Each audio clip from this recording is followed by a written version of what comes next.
और फिर से आनंद का विषय है कि हम सब एक कलीसिया होकर के एक परमेश्वर के संतान होने के नाते इकट्ठा हुए हैं परमेश्वर की महिमा देने के लिए, परमेश्वर की उन बातों को जो उसने हमारे लिए ठहराए उनको सीख सकें, उनके अनुसार चल सकें।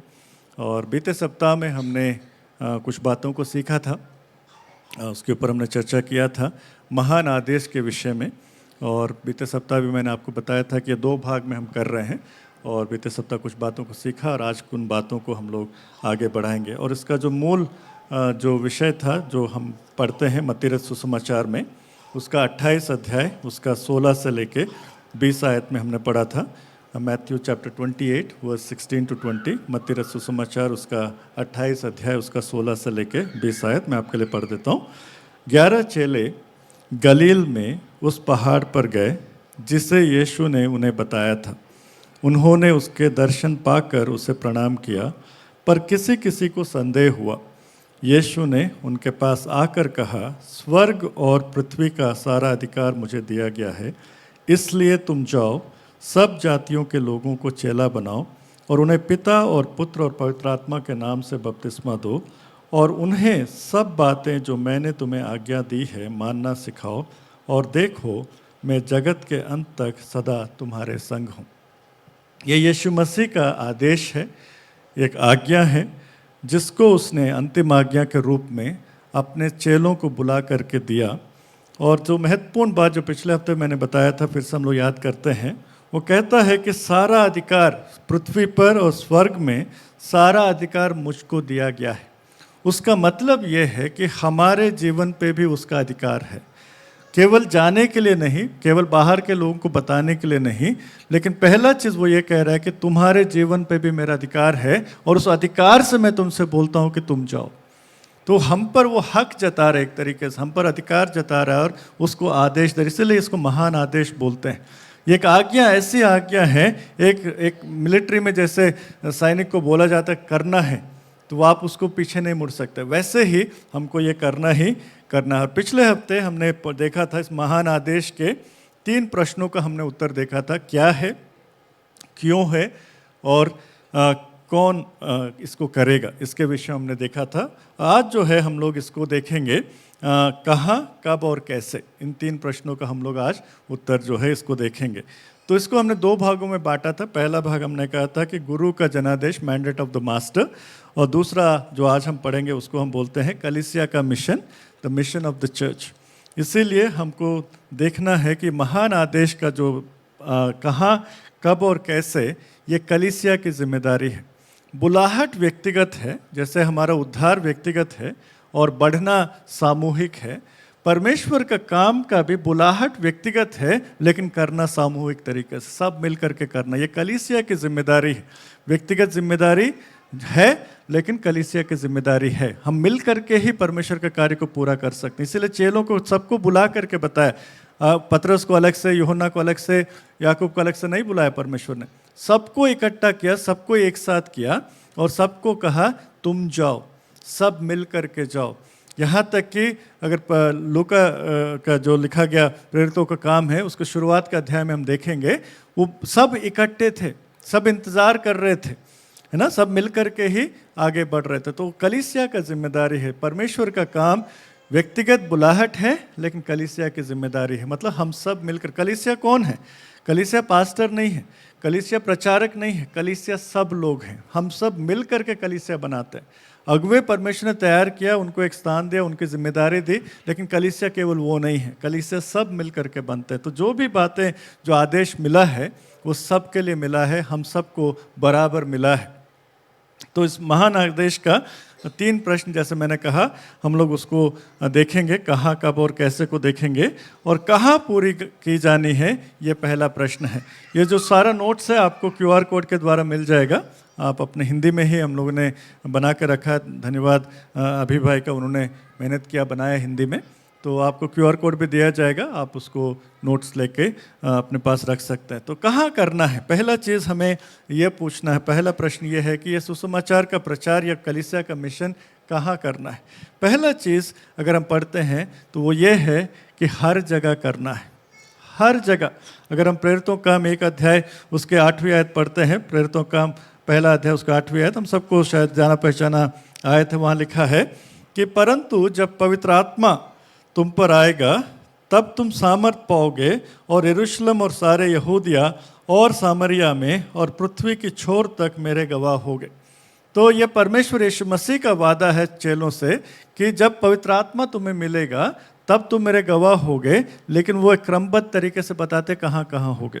पहला चीज़ वो बोलता है यरूशलेम में होगे, फिर यहूदा में होगे, फिर सामरिया में होगे, फिर पृथ्वी के अंत तक छोर तक होगे। तो ये यरूशलेम क्या है?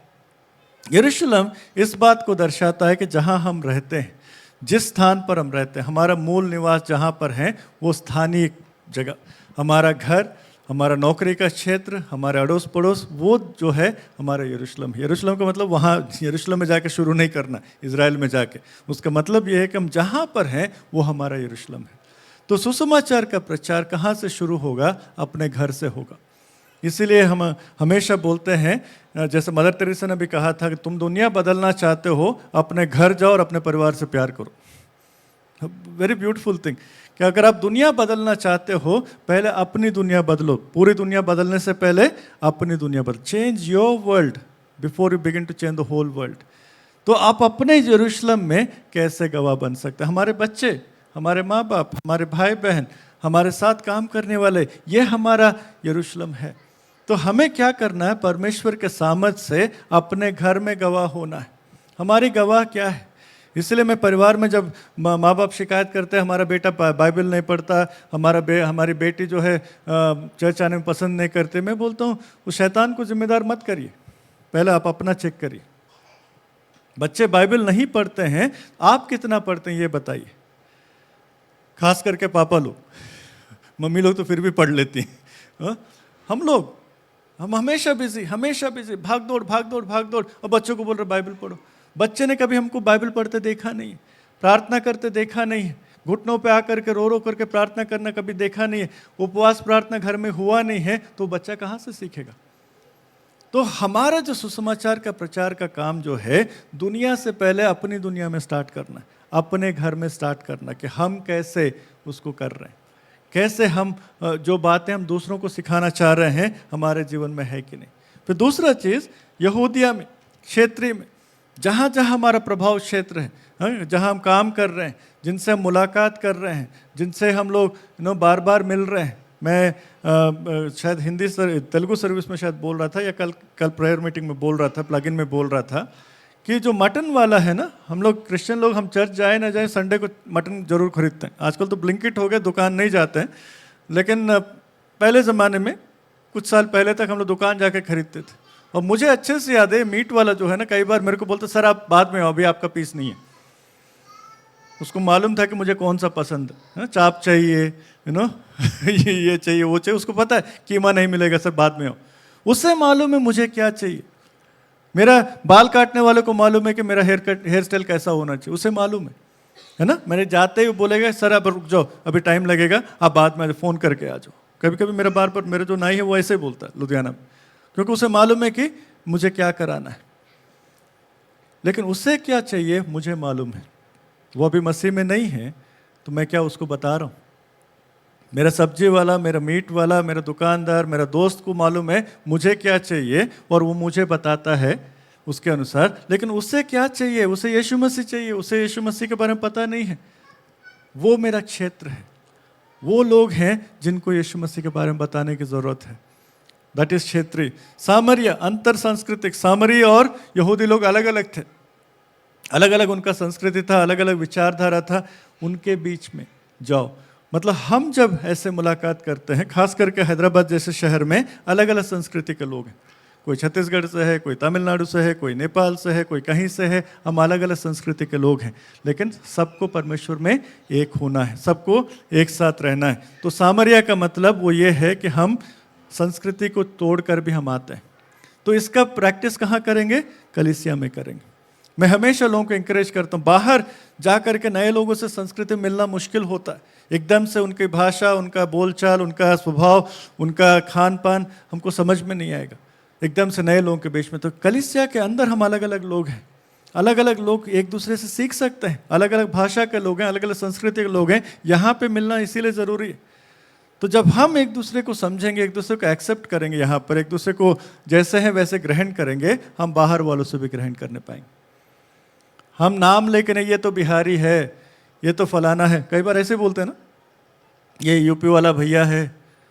नहीं, सबको परमेश्वर बराबर प्रेम करते हैं, सबको परमेश्वर जो है उद्धार देना चाहते हैं, सबसे एक ही तरीके से प्यार करते हैं, एक ही अमाउंट का प्यार करते हैं, कोई ऊपर नीचे नहीं है, सबको बराबर। वो प्रेम हमको कलीसिया में प्रैक्टिस करना है, फिर हम बाहर जा कर के दूसरों को दिखा पाएंगे। और पृथ्वी के छोर तक, सारी दुनिया में जा कर के जहाँ जहाँ परमेश्वर में भेजता है वहाँ जा कर के इस काम को करना है। तो कोई भौगोलिक सीमा नहीं है, कोई एक जगह सीमित नहीं है जहाँ पर हमको करना है। दूसरी चीज़, जीवन के हर क्षेत्र में करना है।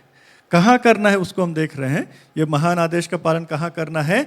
हर क्षेत्र में, हमारे घर में, हमारे स्कूल्स में, हमारे कार्यस्थलों में, ऑनलाइन में, और भी जहाँ जहाँ पर सुसमाचार नहीं पहुँचा है वहाँ वहाँ करना। कोई सीमा नहीं है। जहाँ भी लोगों को यीशु मसीह के बारे में नहीं पता है, जहाँ भी लोगों को उद्धार की ज़रूरत है, वो सब हमारा जगह है जहाँ पर हमको जा कर के सुसमाचार का प्रचार करना है। ये भी बहुत ज़रूरी है। कई बार हम कुछ कुछ क्षेत्रों को छोड़ देते हैं, हमें लगता है ये गंदा जगह है। मैं सुबह भी बोल रहा था कि फिल्म क्षेत्र के बारे में, जहाँ आमतौर पर हम सोचते हैं ये फिल्म वाले गंदे लोग हैं, है ना, वहाँ नहीं जाना है। लेकिन वहाँ भी तो ज़रूरत है। यीशु मसीह उनके लिए मरा कि नहीं? यीशु मसीह उनसे प्यार करता है कि नहीं? यीशु मसीह उनके लिए आएगा कि नहीं? सबके लिए है। कोई भी क्षेत्र ऐसा नहीं है जिसके लिए हमको मना है। सुसमाचार हर जगह जाना है।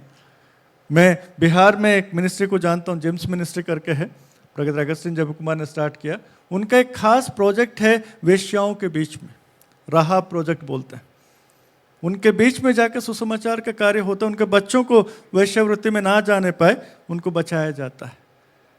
क्या हम उनके बीच में काम करके हम क्या गंदे हो जाएंगे? नहीं, वो सेवकाई है, वहीं पे ज़रूरत है।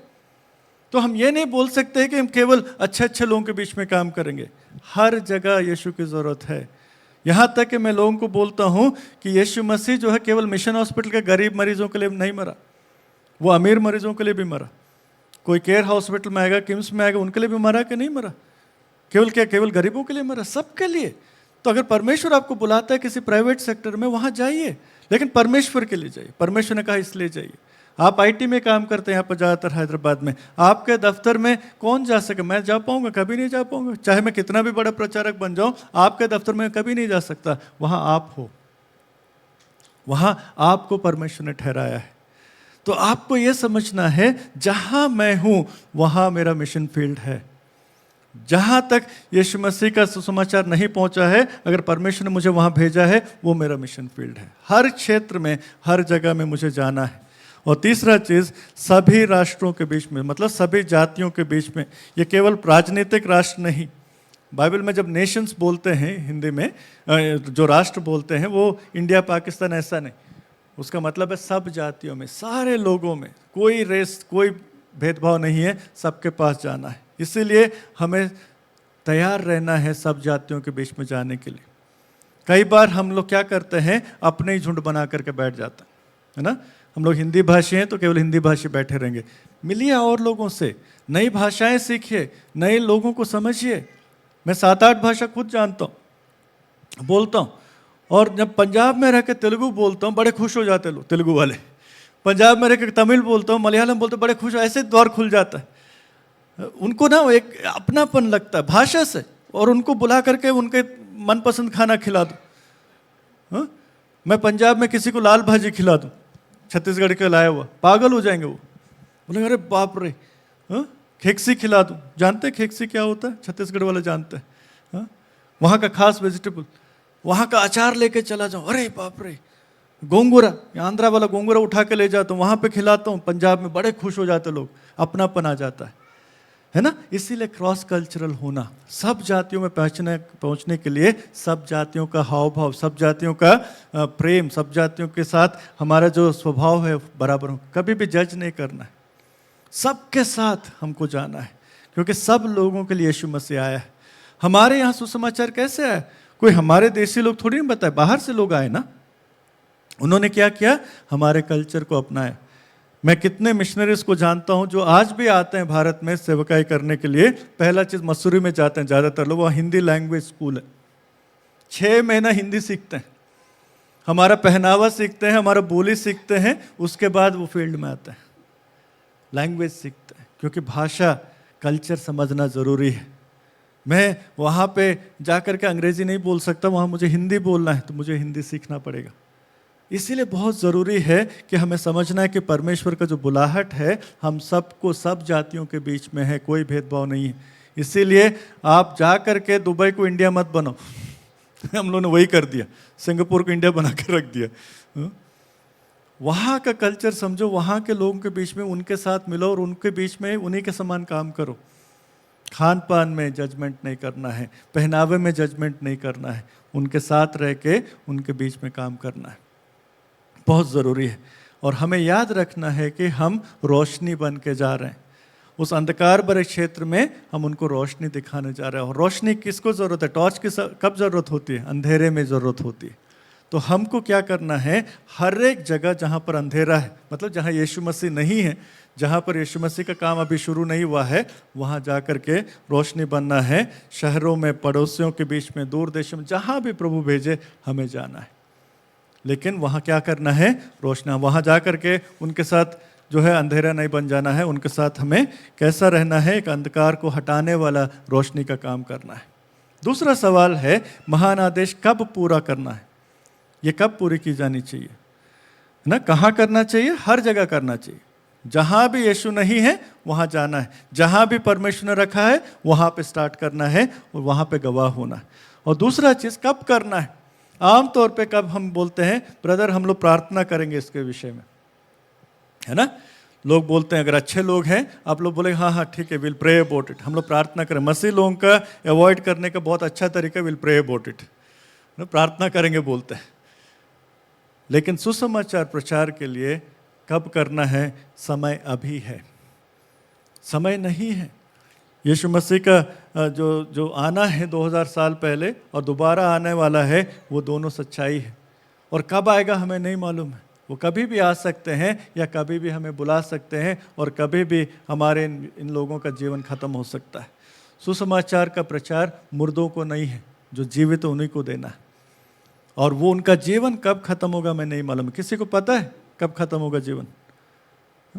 तुरंत। आजकल देखिए क्या हो रहा है, 30 साल के लोगों को हार्ट अटैक हो रहा ना, खेल खेल में लोग मर जा रहे हैं, एक्सरसाइज करते हुए जिम में मर जा रहे हैं लोग, अच्छे खासे हेल्दी लोग दिखने वाले मर जा रहे हैं। मौत कब आएगा किसी को नहीं पता है, लेकिन उससे पहले उनको सुसमाचार सुनने का एक मौका तो मिलना चाहिए। इसीलिए 2 कुरिन्ती में 6:2 क्या बोलता है? 2 Corinthians chapter 6 verse 2, एक और दो हम पढ़ते हैं। हम जो परमेश्वर के सहकर्मी हैं, पौलुस लिखता है, यह भी समझाते हैं कि उसका अनुग्रह जो तुम पर हुआ उसे व्यर्थ न जाने दो, क्योंकि वह तो कहता है, अपनी प्रसन्नता के समय मैंने तेरी सुन ली और उद्धार के दिन मैंने तेरी सहायता की। देखो अभी वो प्रसन्नता का समय है, देखो अभी वो उद्धार का दिन है। पुराने नियम में परमेश्वर कहता है कि एक उद्धार का दिन मेरे सहायता की, खास समय पर ही। लेकिन नए नियम में परमेश्वर यीशु मसीह का आने के बाद, पवित्र आत्मा आने के बाद और कलीसिया को ये जिम्मेदारी मिलने के बाद, वो समय कब है? खास समय कुछ नहीं है, अभी है। हर समय उद्धार का समय है।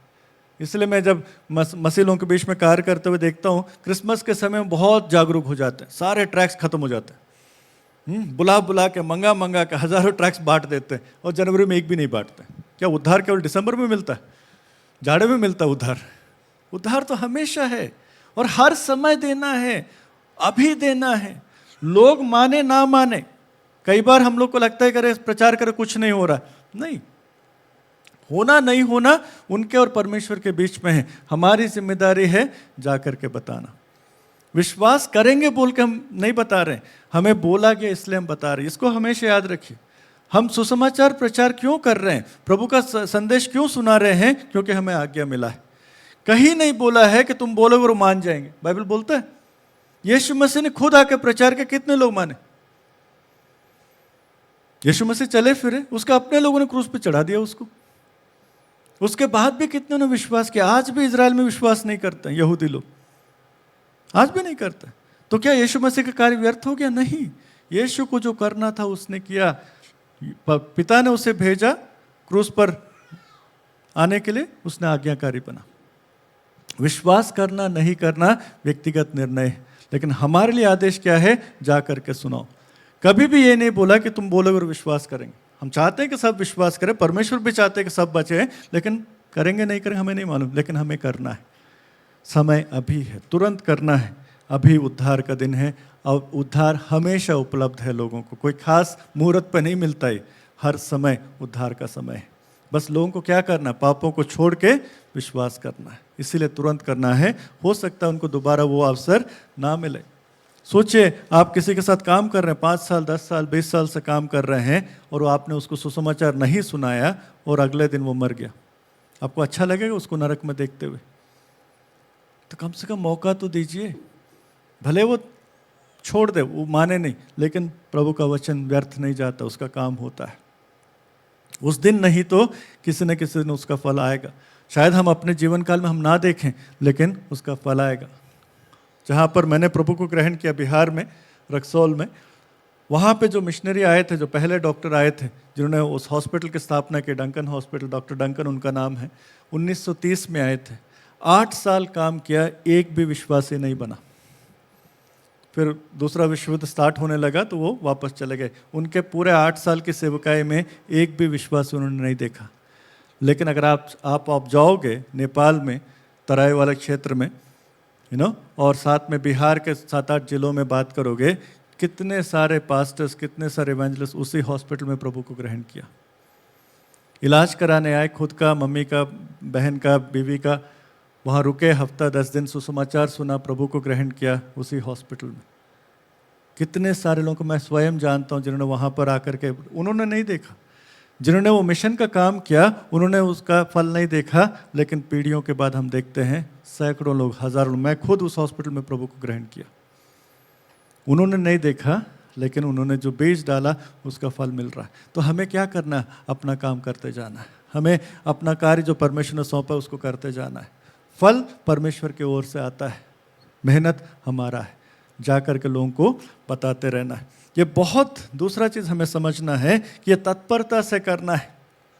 दूसरा चीज़ तत्परता से, अर्जेंटली, अभी समय है और अभी के अभी करना है। क्यों? क्योंकि जब तक दिन है, यीशु मसीह कहते हैं ना 9 अध्याय के 4 में यूहन्ना के, कि हमें उसके काम करने चाहिए जिसने मुझे भेजा है, जब तक दिन है, अभी अवसर है। एक समय आएगा जहां पर शायद ये अवसर भी नहीं रहेगा। आज आज़ादी, आपको हैदराबाद में कोई दिक्कत नहीं है, उत्तर भारत में मुश्किल हो रहा है, मुश्किल हो रहा है सुसमाचार प्रचार करना। हम लोग छत्तीसगढ़ में पर्चे पता नहीं कितने साल से नहीं बांटे, मना है वहाँ पे, सीधा मना है। आप पर्चे लेके जाओगे सीधा जेल में डाल देंगे, ज़बरदस्ती आप जो है उनको कन्वर्ट कर लो धर्मांतरण का। इस पे आज़ादी आपको है यहाँ पर आज, इसका इस्तेमाल करिए। पता नहीं कब तक ये आज़ादी रहेगी। जब समय है तुरंत करो, तत्परता से करो, भरपूर फ़ायदा उठाओ। कि आज हम क्या कर रहे हैं? हम किसी को कन्वर्ट थोड़ी कर रहे हैं, हम परमेश्वर का प्रेम जो है उनसे बांट रहे हैं। लोग मुझसे पूछते हैं, क्यों आप बता रहे हो, क्यों आप कह रहे हो दूसरों को धर्म पर? मैं धर्म की बात ही नहीं कर रहा हूँ। एक सृष्टिकर्ता है, एक परमेश्वर है जिसने हम सबको रचा है, वो हमसे प्यार करता है, वो हमें पाप से बचाना चाहता है, पाप से छुटकारा दिलाना चाहता है। एक प्रेम भरा खत आपके लिए भेजा है। मैं चिट्ठी देने वाला हूँ, बस मैं पोस्टमैन हूँ। आप चिट्ठी फाड़ दीजिए, जला दीजिए, लेकिन आपकी चिट्ठी मुझे तो देना आपको। मैं तो यही बोलता हूँ, यह आपके लिए खत है परमेश्वर का, आपके लिए है। आप उसको जला दीजिए, आपको फाड़ दीजिए, विश्वास करिए, जवाब दीजिए, कुछ भी करे आपका, लेकिन आपकी चिट्ठी मेरे पास नहीं रख सकता। आपकी चिट्ठी मेरे पास रहेगा, मैं जिम्मेदार रहूंगा, मैं आपको चिट्ठी पहुंचा रहा हूं। आप चिट्ठी पढ़िए, परमेश्वर के प्रेम को जानिए। सुसमाचार क्या है? परमेश्वर का प्रेम पत्र है लोगों के लिए। बेटा, मैं नहीं चाहता कि तू नाश हो जा, बेटी मैं नहीं चाहता कि तू नाश हो जाए, मुझसे अलग हो जा, पाप में तुम मेरे साथ नहीं रह सकते हो, मैं तुमसे प्यार करता हूं, तुम आ जाओ, विश्वास करो, पाप को छोड़ो और पवित्रता में बढ़ो। इसीलिए हमको तुरंत करना, जल्दी करना है। लेकिन हम लोग उसको प्राथमिकता नहीं देते हैं। हमें लगता है कि ठीक है जी, दिसंबर में कर लेंगे, ईस्टर के टाइम में कर लेंगे। हमेशा करना है। इसीलिए एक मैट्रिक्स है, आइजनहोवर मैट्रिक्स बोलते हैं, डिसीजन मैट्रिक्स बोलते हैं उसको इंग्लिश में। और उसमें हम लोग समझते हैं, कई बार हम लोग इस मैट्रिक्स को अनजाने में यूज़ करते हैं। उसमें दो चीज़ें हैं बेसिकली, आवश्यक है या नहीं है, या वो तुरंत करना है, महत्वपूर्ण है या नहीं है, इसको देखते हैं। You can put the next slide. उसमें क्या होता है, करना है ये देखते हैं, निर्णय लेना ये देखते हैं, सौंपना है किसी और को जिम्मेदारी सौंपना वो देखते हैं, या हटा देते हैं। 4 बातें हमेशा जीवन में होती है। अगर मुझे महत्वपूर्ण है और अत्यावश्यक है तो मैं क्या करता हूँ, तुरंत करता हूँ, है ना। अगर मुझे ट्रेन पकड़ना, अभी फ्लाइट पकड़ना, मुझे 5:30 बजे फ्लाइट, मैं क्या करूँगा, मैसेज खत्म हो ना हो मैं अपना खत्म करके चला जाऊँगा मुझे फ्लाइट पकड़ना है। आपको मिलना है नहीं मिलना मेरे को मतलब नहीं, मुझे फ्लाइट पकड़ना है। करना है तो करना है, अत्यावश्यक है। अरे फ्लाइट छूट जाएगी भाई, कल बात तो फ़ोन पे भी हो सकती है, मैं निकल जाता हूँ, है ना, इमीडिएटली करता हूँ क्योंकि मुझे वो पहुँचना ज़रूरी है। लेकिन कई काम ऐसे होते हैं जो मैं किसी और को सौंप सकता हूँ। ठीक है भाई, मैं ये सब नहीं करूँगा। जैसे ये हिंदी का स्लाइड बनाना, मैंने अंग्रेजी में बना के भेज दिया, मैंने सौंप दिया अभी भाई को, अभी भाई ने उसको हिंदी में कर दिया, वो पूरा प्रेजेंटेशन उन्होंने बना दिया, नोट्स वोट्स वही छाप के दे रहे हैं। मैं कर सकता हूँ, लेकिन मैं और दूसरे काम भी हैं, लेकिन भाई कर सकते हैं, मुझसे बेहतर कर सकते हैं। मैं क्या करता हूँ, उनको सौंप देता हूँ। ये आवश्यक है ना, अत्यावश्यक है, लेकिन मेरे लिए महत्वपूर्ण नहीं है, कोई और भी कर सकता है, मैं ही करूँगा ज़रूरी नहीं, तो मैं उनको सौंप देता हूँ। कुछ काम होते हैं महत्वपूर्ण है लेकिन अत्यावश्यक नहीं, अर्जेंट नहीं है, नॉट अर्जेंट। मैं क्या करता हूँ, उसको प्लान करता हूँ। हाँ, इसके बारे में मैं योजना बनाऊंगा, आज के आज नहीं करना है, मैं अगले हफ्ते भी कर सकता हूँ, 1 महीने बाद भी कर सकता हूँ, उसको प्लान कर लेता हूँ, राइट। और कुछ काम ऐसे होते हैं बिल्कुल बेकार है, नहीं करूँगा तो भी फर्क नहीं पड़ेगा, उसके बारे में सोचना भी नहीं पड़ेगा, उसको मैं छोड़ देता हूँ, डिलीट कर देता हूँ। अननेसेसरी चीज़ें, ऐसे कुछ कुछ फालतू मैसेजेस आते रहते हैं। व्हाट्सएप में हर चीज़ का थम्स अप भेजने की ज़रूरत नहीं, आपको मालूम है। हर मैसेज को हम लोग पढ़ते हैं, थम्स अप भेजते हैं, तारीफ। मैं मैसेजेस को थम्स अप इसलिए नहीं करता दोबारा वो ना भेजें। गलती से मैंने थम्स अप कर दिया ना, हर दिन गुड मॉर्निंग आएगा, उनको ब्लॉक करना भी मुश्किल हो जाए। एक बार थम्स अप कर दिया मैंने, मैं रेस्पॉन्ड ही नहीं करता काफ़ी लोगों को, ज़रूरी नहीं है हर गुड मॉर्निंग को जवाब देने, क्या जवाब, वो तो ऐसे ही फॉरवर्ड कर दे, काफ़ी लोग तो पता ही नहीं क्या भेज रहे हैं। You don't need to respond to everything, delete them. Unnecessary videos मत देखो, अननेसरी रील्स को मत देखो, अननेसरी मैसेज को जवाब मत दो, हटाओ। तो निर्णय लेने में हमेशा हम लोग करते हैं। इन 4 भागों में सुसमाचार प्रचार कहाँ आपके जीवन में, इसलिए मैं दिखा रहा हूं। महान आदेश है, यीशु मसीह की आज्ञा है, तो वो कहाँ होना चाहिए, पहले वाले में होना चाहिए, करना है। वो मेरे लिए प्राथमिकता भी है, अत्यावश्यक है, महत्वपूर्ण है और तुरंत करना है। कई बार हम उसको कहीं और कर देते हैं, या तो हम उसको हटा देते हैं जीवन से, या हम उसके बारे में सोचेंगे बोलते हैं, या तो हम बोलेंगे किसी और को सौंप देते हैं। अरे हमने मिशन में पैसा दे दिया, बीएसआई को चंदा दे दिया, मिशन फील्ड में पैसा भेज दिया, मिशन कंट्रीब्यूशन चर्च में दे दिया, हमारा काम हो गया। नहीं जी, इन तीनों खानों में नहीं जाना है, ये जाना है मुझे करना है, क्योंकि यह परमेश्वर का आज्ञा है, अत्यावश्यक चीज़ है। और तीसरा चीज़ क्या करना है, हमें लगातार करना है। ये कब करना है, तुरंत करना है, अभी का भी करना है ना, और लगातार करना है। ये नहीं कि एक बार कर दिया हो गया, एक बार हमने दे दिया, एक बार हमने प्रचार कर दिया, नहीं, हर दिन लगातार, आजीवन, जब तक यीशु नहीं आ जाते या जब तक हम नहीं बुलाए जाते तब तक करते रहना है। लगातार करने वाला है। किसी एक को प्रचार किया, किसी ने विश्वास कर दिया, उसी के ऊपर मत बैठ जाओ, हाँ भाई एक आत्मा बच गई, बस उसी का कहानी सालों साल मत सुनो। हर दिन करना है, क्योंकि लाखों लोग, करोड़ों लोग बिना यीशु मसीह के आज भी हैं पूरे संसार में, और उनसे हम हर दिन टकराते। उसके लिए बिहार, यूपी, छत्तीसगढ़ जाने की ज़रूरत नहीं। आपके हैदराबाद में काफ़ी लोग हैं, आपके साथ जो काम करने वाला है, आपके जो काम वाली बाई है, आपका जो सिक्योरिटी गार्ड है, आपका जो मेंटेनेंस वाला जो आता है, प्लम्बर है ना, सब लोग यीशु मसीह को जानना है। सबसे यीशु मसीह प्यार करता है। आपको क्या करना, लगातार करते जाना। यीशु मसीह ने क्या कहा है मत्ती रचित सुसमाचार 24:14 में, वो वापस कब आएंगे, है ना, अंत का समय कब होगा, सबने बार बार पूछा। एक ही हिंट देता पूरे बाइबल में यीशु मसीह, बोलते हैं कि राज्य का सुसमाचार क्या होगा, हर जाति में, सब व्यक्ति तक जब पहुंचेगा तब अंत होगा। तो हमें इसीलिए लगातार सब तक, जहाँ तक हो सके, जहाँ तक हमारी पहुँच है, समाचार सुनाना है। हम चाहते हैं ना यीशु मसीह वापस आए कि नहीं चाहते? अगर हम चाहते हैं कि वो जल्दी आए, हम गीत भी गाते हैं कई बार, जल्दी आ करके गीत भी गाते हैं। क्यों, कैसे आएगा? उसने बोला जाके जल्दी प्रचार करो। हम चाहते हैं कि वो जल्दी आए तो जल्दी प्रचार करना, जल्दी लोगों को सुसमाचार, आखिरी व्यक्ति तक, कम से कम हर जाति के एक एक व्यक्ति तक सुसमाचार जाना है, इसलिए हमें लगातार करना है।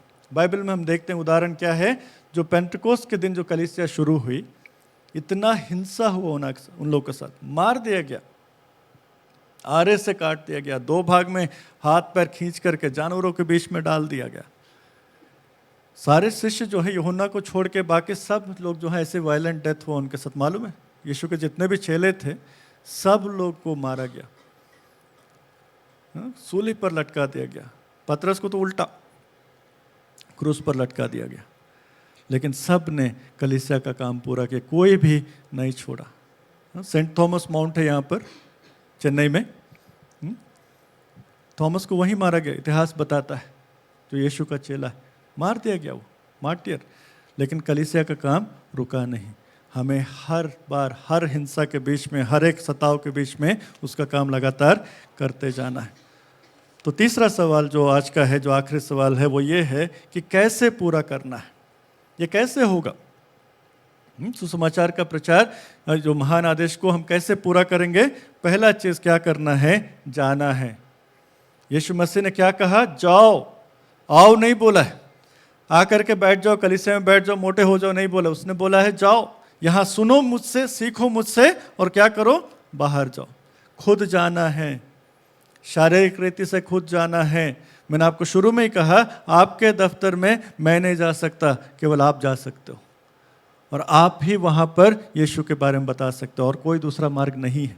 आपको परमेश्वर ने ठहराया है, चाहे किसी भी पोजीशन में आप हो, आपको परमेश्वर ने ठहराया। मैं ऐसे कई लोगों को जानता हूँ, मेरे अपने दोस्त हैं जो सरकारी नौकरियाँ कर रहे हैं, जो बिजनेस कर रहे हैं, जो राजनीति में हैं, जो लॉयर्स हैं, जो जजेस हैं, अपने लोग, वहाँ पर वो एक रोशनी बन करके हैं, वहाँ पर वो यीशु के सिद्धांतों के अनुसार काम कर रहे हैं। जहाँ भी अवसर मिलता है यीशु का नाम का प्रचार करते हैं, वो बताते हैं लोगों को, ये जो मेरे जीवन में हो रहा है ये यीशु की वजह से हो रहा है, वो यीशु आपसे भी प्यार करता है। मुंह खोल के बोलना है।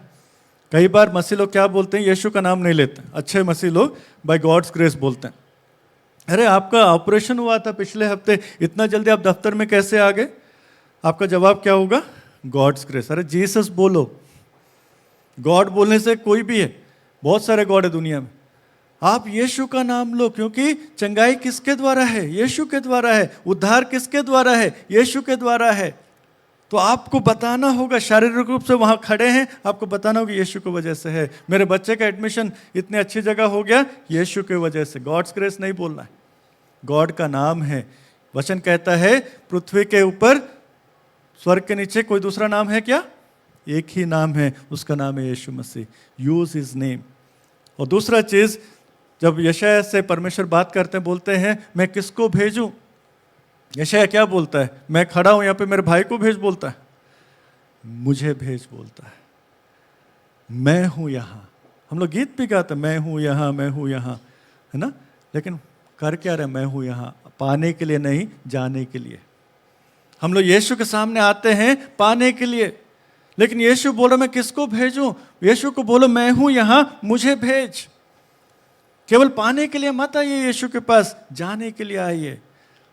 हम जाएंगे प्रभु, आप जहां भेजेंगे, आप जहां बोलने के लिए बोलेंगे, आप जिनके बीच में रहने के लिए बोलेंगे, जिस भी संस्कृति में जाने के लिए हम डरेंगे नहीं।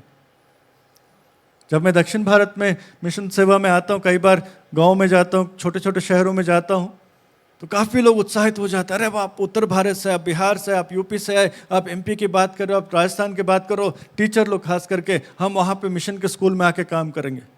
मैं बड़ा खुश हो जाता हूँ मीटिंग के दिन।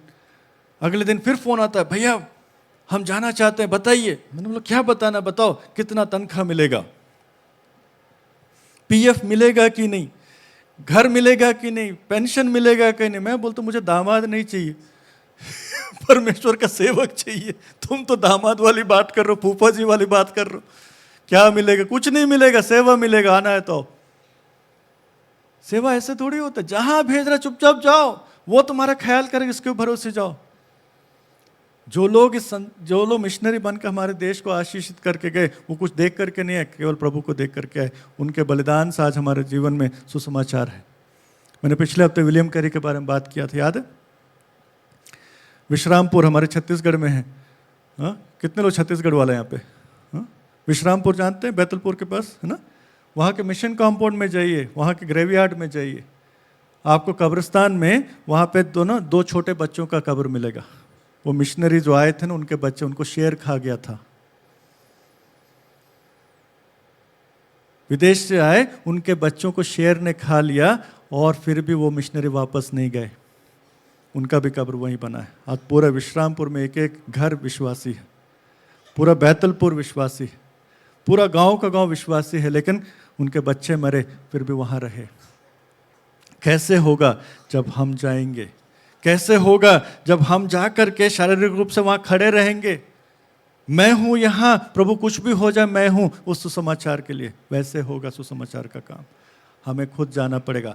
हाँ, कभी कभी भेजना भी पड़ेगा। कलीसिया के तौर पे हम सब उस जगह नहीं जा सकते, किसी किसी को भेजेंगे। कलीसिया की ओर से सुसमाचार प्रचारकों को हम लोग तय करके भेजते हैं, लेकिन हमें खुद भी लगातार जाना है। दूसरी चीज क्या करना है, कैसे करना है? सुसमाचार को स्पष्ट रूप से साझा करना है, बताना है लोगों को, स्पष्ट रूप से बताना। पहली चीज क्या होना है? व्यक्तिगत गवाही होना है। सामरी स्त्री ने क्या किया था? यूहन्ना के 4 अध्याय में उसने जाकर के अपनी बात कही। अरे आओ देखो, ये मसीह तो नहीं है, इसने मेरे जीवन के बारे में सब बता दिया। यूहन्ना 4 अध्याय आपको याद है? यीशु मसीह से मुलाकात हुआ था सामरी स्त्री का, उसका जीवन बदल गया। उसने कोई थियोलॉजी का ट्रेनिंग नहीं लिया, जाकर के ये नहीं बोले मैं बाइबल कॉलेज जाती हूँ, थोड़ा 6 महीने का कोर्स करके आती हूँ। नहीं, तुरंत भागी। जो अनुभव उसका हुआ यीशु मसीह के साथ, वही बताया। आप और मैं सुसमाचार कैसे प्रचार करेंगे? अपना अनुभव भी बांटेंगे। मेरा यीशु बोलना है, विजयकांत का यीशु नहीं, 2000 साल पुराना यीशु नहीं, मेरा यीशु मेरे जीवन में ये किया है। गवाही हमेशा जरूरी है, लेकिन उस गवाही में अपने आप को ऊंचा नहीं करना, अपने आप को हीरो नहीं बनाना। हीरो हमेशा यीशु मसीह, क्योंकि यीशु मसीह के द्वारा है उनको उद्धार है, हमारे द्वारा नहीं। हमें अपना चेला नहीं बनाना है, यीशु का चेला बनाना है। हमें अपना राज्य नहीं बनाना है, परमेश्वर का राज्य बनाना है। इसलिए क्या करेंगे? वचन का इस्तेमाल करेंगे। परमेश्वर के पवित्र शास्त्र का वचन, वचन में लिखा है, वचन में लिखा है, वचन बताइए और पूरा सुसमाचार का संदेश दीजिए, आधा अधूरा नहीं। कई बार हम लोग चंगाई की प्रार्थना करते हैं, अन्य जातियों में चंगे हो जाते हैं। हाँ, यीशु ने चंगाई दिया, यीशु पर विश्वास करो। क्या चंगाई पे विश्वास करने से उद्धार हो जाएगा? यीशु ने चंगा किया, लेकिन क्या चंगाई से उद्धार हो जाएगा? नहीं। पापों को मानना, अंगीकार करना, प्रायश्चित करना, यीशु पर विश्वास करना कि उस क्रूस पर मेरे लिए मरा, संपूर्ण सुसमाचार देना। संपूर्ण सुसमाचार क्या है? सुसमाचार क्या है वो बताना है। वो बताना है कि परमेश्वर प्रेमी है, लेकिन वो पवित्र है। पवित्रता का मतलब यह है कि पाप से उसका कोई नाता नहीं है, पाप को छोड़ करके ही उसके साथ नाता हो सकता है, वो सुनाना है। और पाप का मजदूरी मृत्यु है, ये बताना है। अनंत मृत्यु क्या है, ये बताना है। और ये भी बताना है कि कोई भी धर्मी नहीं है, हम में से कोई भी धर्मी नहीं है, सब ने पाप किया, सब परमेश्वर की महिमा से रहित हैं, वो बताना है। संपूर्ण सुसमाचार यह फिर बताना है कि यीशु मसीह ने हमारे पाप का जो कर्ज है उसको चुका दिया है, उसके मृत्यु के द्वारा हमारे सारे पाप क्षमा हो गए, ये बताना है। और बताना है कि जब हम विश्वास करते हैं हम परमेश्वर के संतान बनते हैं, ये बताना है। सुसमाचार ये नहीं कि चंगाई हो गया, आशीष मिल गया, यीशु पर विश्वास करो सब ठीक हो जाए। कई बार हम लोग एक झूठ बोलते हैं, यीशु पर सब नहीं ठीक होते हैं। भाई आप ठीक होते हो बस, सुसमाचार से सब ठीक होना। क्या हम बीमार नहीं पड़ते हैं यीशु पर विश्वास करने के बाद? बीमार पड़ते हैं। क्या हमारे लड़ाई झगड़ा नहीं होते हैं? क्या हमारे विरोधी नहीं होते हैं? क्या हमारे बच्चे हमारे विरोध में नहीं खड़े हो जाते, कई बार रेबल करते हैं? सब ठीक नहीं होता है, लेकिन हम ठीक होते हैं। हम उन दुश्मनों से भी प्यार करने वाले हो सकते हैं, हम दुश्मनों के साथ भी साथ बैठ सकते हैं। वो परिवर्तन हम में लाता है परमेश्वर, उसको बताना है। और कैसे होगा वो? जब पूरा सुसमाचार को हम लोग बताएंगे। तीसरा चीज क्या करना है? चेले बनाने हैं। केवल अनुयायी नहीं बनाना, यीशु के पीछे चलने वाले नहीं बनाना है, उनको क्या बनाना है? चेले बनाना। इसलिए यीशु मसीह क्या बोलते हैं? सुसमाचार का प्रचार करो और सब बातें मानना सिखाओ। चेला कौन है? जो गुरु की सब बातों को मानता है, आधा अधूरा नहीं, सब बातों को मानता है। तो मानने के लिए खुद बनना पड़ेगा। हम खुद चेले हैं क्या यीशु मसीह के? हम खुद नहीं करेंगे तो दूसरों को नहीं सिखा पाएंगे। हमारे बच्चे हमारी बात इसीलिए नहीं सुनते, मैंने शुरू में बोला, क्योंकि हम खुद नहीं करते। जब हम खुद करेंगे एक अथॉरिटी आता है ना। दो तरीके का अधिकार होता है, एक एडमिनिस्ट्रेटिव अथॉरिटी, एक मॉरल अथॉरिटी, है ना। कि मैं पापा हूं तो सुनो मेरी बात, तब तक सुनेगा जब तक मेरे से पैसा चाहिए उसको। जिस दिन पैसा खत्म मेरा अधिकार खत्म, क्योंकि मैंने केवल वो अधिकार अपना कौन सा पैसा वाला दिखाया। लेकिन अगर मेरे अंदर वो मॉरल अथॉरिटी है, नैतिक अधिकार है, जो मैं कर रहा हूं बेटा तू कर, वो अधिकार अलग होता है। तो वही चीज हमें सुसमाचार में भी, मैं हूं ऐसा तो तुम भी बनो। मैं ऐसा क्यों हूं? क्योंकि मैं परमेश्वर के साथ चलता हूं। मेरे बारे में नहीं है, ये परमेश्वर जो मेरे जीवन में कार्य कर रहा है, वो उनको सिखाना है। केवल अनुयायी नहीं, केवल पीछे चलने वाले नहीं, बल्कि उसको आज्ञाकारिता में बढ़ाना। इसलिए तीमुथियुस को लिखता है पौलुस दूसरे अध्याय में दूसरे आयत में, जो बातें तुमने सीखी हैं विश्वास योग्य मनुष्यों को सौंप दे ताकि वो दूसरों को सिखा सके। ये हमारी जिम्मेदारी। तो यीशु के शिष्य बनाना है, यीशु का अनुसरण करना है, यीशु के द्वारा बदलते रहना है, यीशु के मिशन में शामिल होना है। ये हम सब की जिम्मेदारी है। हमें लगातार ये कार्य हर दिन जो है करते जाना है। चौथी बात, मिशन का कार्य को समर्थन करके कैसे करना है। मिशन में हमें क्या करना, विश्वास करना। परमेश्वर का जो कार्य संसार भर में चल रहा है उसमें हमें साथ देना है, प्रार्थना करना है, वित्तीय सहायता भी देना है और एंकरेज करना, प्रोत्साहन देना। हमारे कलीसिया से भी हाल में केन्या गए थे लोग, है ना। मुझे हर हफ्ते वहाँ से मैसेज आता है हम लोग कितने आशीषित हुए। भाई लोग आए, हमारे साथ समय बिताया। हमें मालूम है कि हैदराबाद में कलीसिया हमारे लिए सोचता है। हमने कोई पैसा वैसे नहीं दिया उनको, कुछ भी नहीं दिया, शायद एक आध वक्त का खाना हमने खिलाया उनको, लेकिन वो काफ़ी ब्लेस हुए, उससे काफ़ी आशीषित हुए, इंकरेज हुए कि हमारी एक कलीसिया है। तो क्या करना है, एक दूसरे को सपोर्ट करना है। एक पूरा वैश्विक कलीसिया है जो है ना, सबको एक साथ मिलकर के काम करना है, उनके साथ खड़े रहना है, उनको मदद करना है। कई बार मैं लोगों को बोलता हूँ मिशन में जो पास्टर्स है, मिशनरीज को क्यों सपोर्ट करते हैं? उनके बच्चों की पढ़ाई में रुचि नहीं है, हमारी होने भी नहीं चाहिए। हम इसलिए बच्चों को सपोर्ट करते हैं ताकि पास्टर क्या करे, परमेश्वर का काम करे, बच्चों की चिंता ना करे। और पास्टर अपने बच्चों की चिंता करेगा तो नौकरी ढूंढेगा, है ना। परमेश्वर का काम नहीं करे तो हम क्या बोलेंगे, आपका वो बोझ हम हटा देते हैं। आप अपने बच्चों की पढ़ाई की चिंता, अपने सेहत की चिंता मत करो, हम आपको वित्तीय सहायता करेंगे ताकि आप परमेश्वर का काम कर सको। कई बार मैं लोगों को बोलता हूं, आप पास्टर के साथ खड़े रहोगे, परमेश्वर के सेवक के साथ खड़े रहोगे, वो अपनी चिंता नहीं करेगा, परमेश्वर का काम करेगा। नहीं खड़े रहोगे, वो अपनी चिंता करता रहेगा। क्यों हम सहायता करते हैं? इसलिए करते हैं ताकि वो ध्यान परमेश्वर के काम पे लगा सकें, इन चीज़ों के ऊपर चिंता ना कर सकें। वो ज़रूरी है, इसलिए सपोर्ट करना। और पांचवा चीज़ और सबसे महत्वपूर्ण चीज़, पवित्र आत्मा पर निर्भर होना। यह बहुत ज़रूरी है कि लोग हमेशा पवित्र आत्मा पर निर्भर। हम परमेश्वर की सेवकाई बिना पवित्र आत्मा के नहीं कर सकते। हम उपलब्ध हमेशा हैं, लेकिन आत्मा का अगुवाई में चलते हैं। 24 घंटा प्रचार करने के लिए तैयार हैं, लेकिन 24 घंटा प्रचार नहीं कर रहे हैं। जब वो प्रेरणा देता है, जब वो बताता है, तभी हम उसको करते हैं। ये हमें बहुत ध्यान से समझना है कि मेरी जो जिम्मेदारी है पवित्र आत्मा के द्वारा ही पूरा होगा। फलवंत तभी होगा जब आत्मा का अनुसार। इसलिए लगातार परमेश्वर का आत्मा में होकर के चलना, परमेश्वर का आत्मा में बने रहना, ये बहुत ज़रूरी है। और एक और बात हमें याद रखना है कि जो अगली पीढ़ी है, जो हमारी जो अगली पीढ़ी है, उसको भी तैयार करना। कलीसिया अगर अगली पीढ़ी को नहीं तैयार करेगा, हमारी पीढ़ी के बाद बंद हो जाएगा। आप यूरोप में जाएंगे, बाहर देशों में जाएंगे, बड़ा दुख लगता है। बड़े बड़े बिल्डिंग्स हैं, लेकिन 4 लोग, 10 लोग, 15 लोग आते हैं, वो भी 60 साल के ऊपर वाले। जवान कलीसिया में दिखते नहीं। तो हमें जो जिम्मेदारी, जो बैटन है ना, इसको हम बोलते हैं ना, जो रिले रेस होता है ना, एक बैटन लेके भागते हैं और उसको एक दूसरे को सौंपते हैं, वैसे हमें सौंपना है, अगली पीढ़ी को सौंपना है।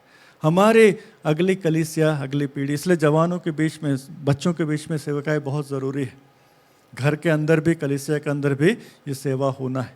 तो जो सुसमाचार का काम हमें दिया गया है, उसे हमें आगे बढ़ाना है, खुद नहीं छोड़ना है और दूसरों को भी सौंपते हुए जाना है, अगली पीढ़ी को सौंपना है।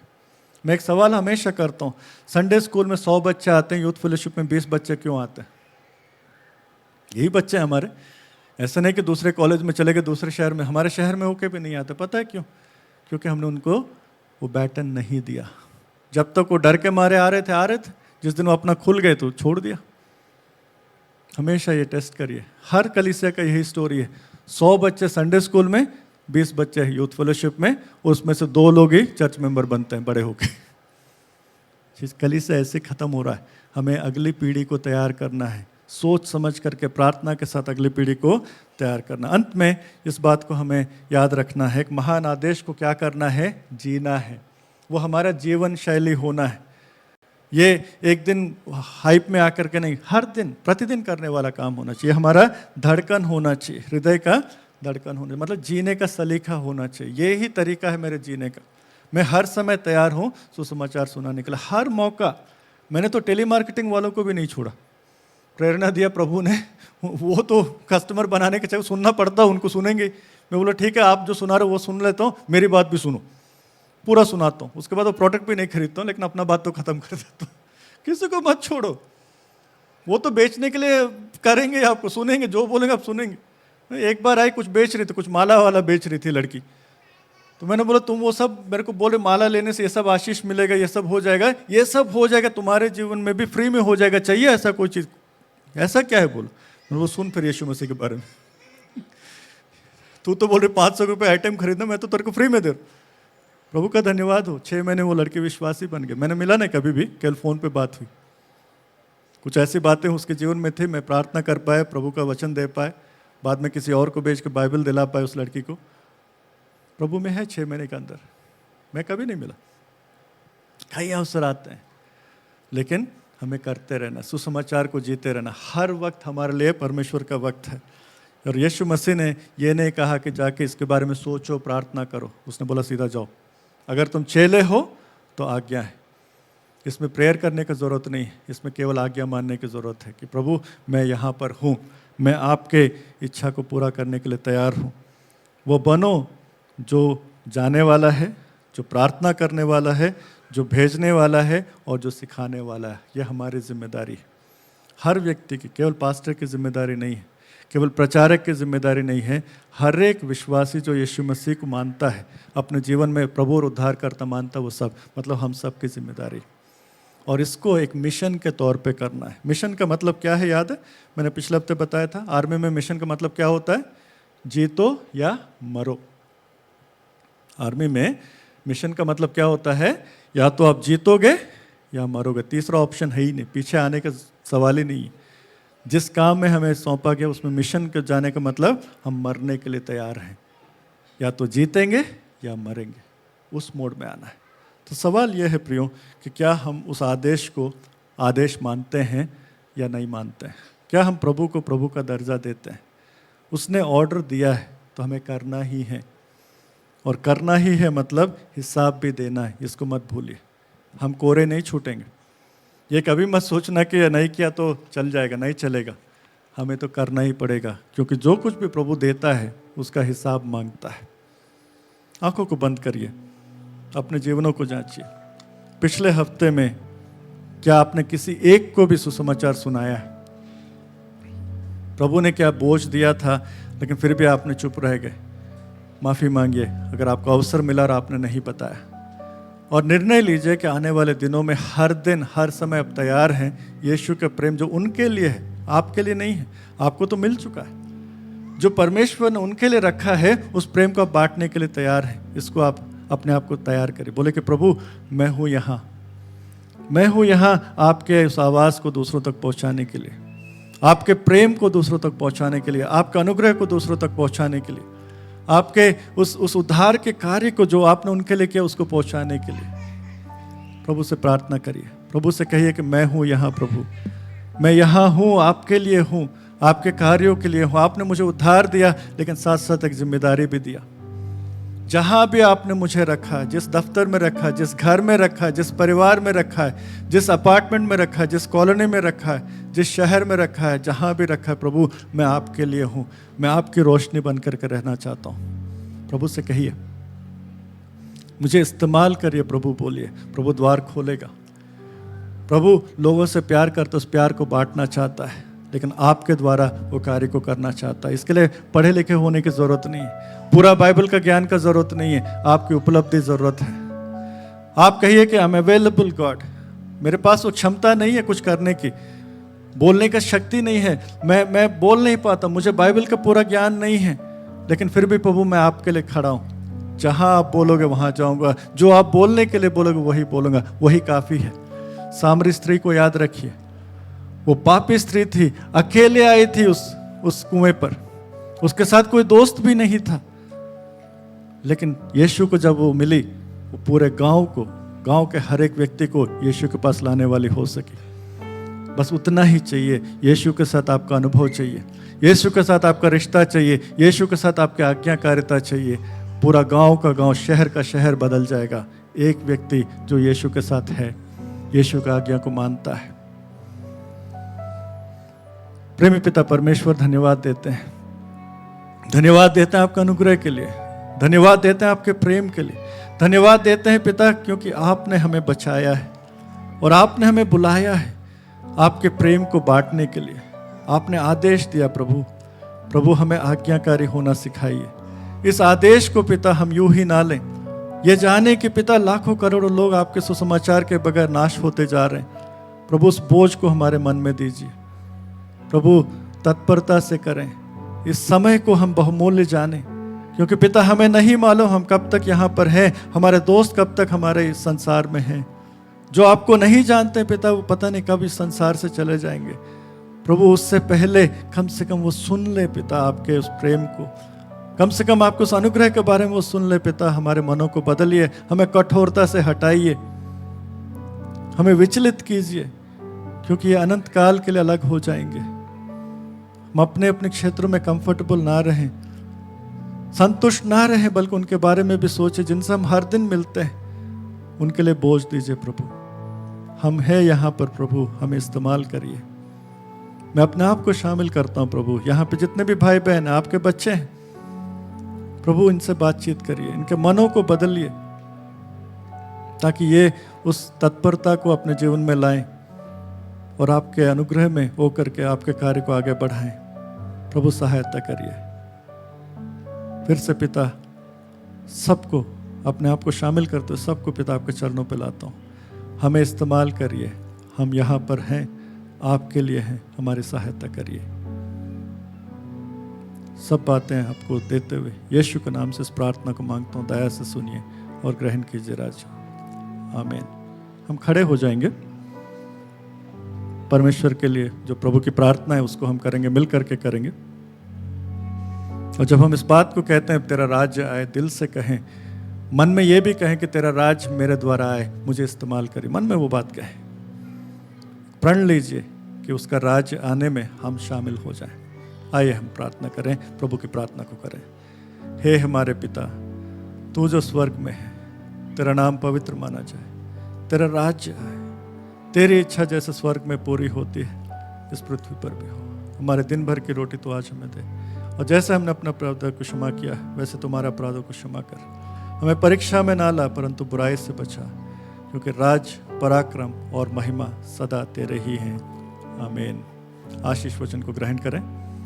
प्रभु यीशु मसीह का अनुग्रह, परमेश्वर पिता का प्रेम, पवित्र आत्मा की संगति और सहभागिता सब विश्वासियों के साथ युगानुयुग होती रहे।